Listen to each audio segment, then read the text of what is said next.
राम जी की 2 बेटियां थीं और बहुत ही खुश परिवार था उनका। राम जी को बड़ी बेटी मोना अब 21 साल की हो गई थी। राम जी को अपनी बड़ी बेटी मोना की शादी की चिंता सता रही थी।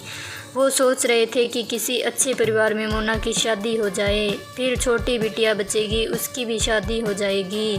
कुछ ही दिनों में राम जी के एक खास मित्र ने एक रिश्ता बताया। लड़का सरकारी दफ्तर में बाबू था और घरवाले भी बहुत अच्छे थे। लड़के वालों की तरफ से कोई मांग भी नहीं। राम जी ने खुशी खुशी रिश्ते के लिए हाँ कर दी। आज राम जी का घर रंग बिरंगी रोशनी से ना उठा था। शहनाइयों की मधुर धुन पूरे घर में गूंज रही थी। उनकी बड़ी बेटी मोना के विवाह की शुभ घड़ी थी। खुशी इस बात की भी थी, लड़के वाले उनके परिचित थे और वो बिना किसी डिमांड के ही विवाह के लिए राजी थे। उन्होंने कहा, हमें बस लड़की चाहिए। मोना की सहेलियां उसे बिंदी लगाकर, चूड़ी पायल पहनाकर और बालों में गजरा लगाकर तैयार कर रही थी।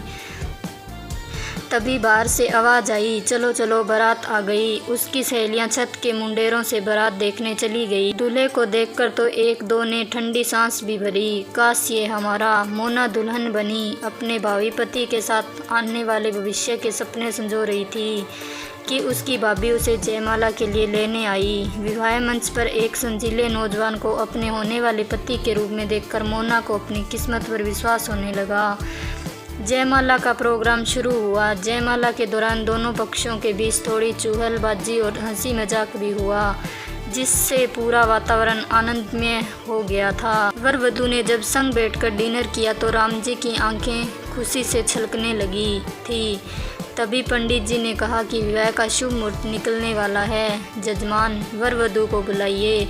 मोना विवाह मंडप में आकर बैठ गई, लेकिन वर के पिता ने अपने पुत्र को रोक लिया और राम जी को एक और आने के लिए कहा। सभी मेहमान चकित थे कि ऐसी क्या बात हो गई। वर के पिता ने राम जी से कहा कि अपने दामाद के लिए गाड़ी का एडवांस में 5 लाख रुपए अभी दे दीजिए और बेटी के फेरे करवा लीजिए, बाकी बाद में देते रहिएगा।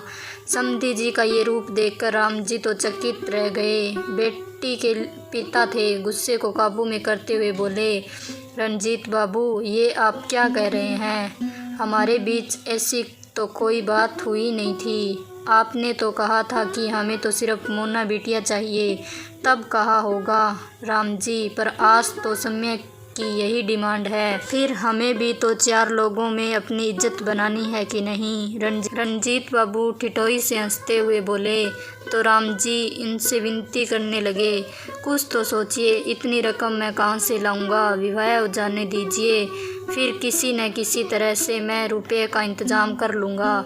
बिन माँ की बच्ची है, मेहरबानी करके लोगों के बीच मेरी जग हंसाई न कीजिए। कहते हुए उन्होंने अपनी पगड़ी उतार दी और रणजीत बाबू के पैरों पर रख ही रहे थे कि मोना, जो दोनों की बातें सुन रही थी, आकर अपने पिता की पगड़ी हाथ में लेकर पिता को पहनाते हुए बोली, पापा, लोग क्या कहेंगे मुझे इसकी परवाह नहीं, लेकिन आपका सिर किसी के आगे झुके ये मुझे कतई बर्दाश्त नहीं होगा। जो इंसान विवाह से पहले ही अपनी इंसानियत भूल चुका है, उस पर क्या एतबार करना। कल इनकी कुछ और डिमांड हो जाएगी। आप किसी को भी रुपए नहीं देंगे। मैंने निश्चित कर लिया है कि मैं अपनी पढ़ाई पूरी करूंगी और अपने पैरों पर खड़ी होकर लोगों की सेवा करूंगी, ताकि आपको किसी के आगे अपना सिर न झुकाना पड़े। लेकिन बेटा, तभी उनकी छोटी बेटी भी आकर बोली, दीदी ठीक कर रही है पापा, हम दोनों आपकी बेटियां हैं और बेटे भी। फिर उसने रणजीत बाबू से कहा कि अब आप जाएंगे या पुलिस को बुलाऊं? पासा पलटते देख रणजीत बाबू ने वहां से खिसक जाना ही उचित समझा। मेहमानों ने भी बिटिया की बहादुरी की खूब प्रशंसा की। हमें ऐसे घर में अपनी बेटियां नहीं दे बिहारनी चाहिए जहां मुँह फाड़ कर डिमांड की जाती हो। उस दिन के बाद मोना और उसकी छोटी बहन पढ़ाई में लग गई और रात दिन मेहनत करने के बाद मोना आईपीएस अफसर बन गई। मोना जिस ऑफिस में आईपीएस की कुर्सी पर बैठी, वह रणजीत बाबू का बेटा बाबू था। वक्त बदला और आज रणजीत बाबू और उसके लड़के को शायद पश्चाताप के सिवा कुछ नहीं दिख रहा था।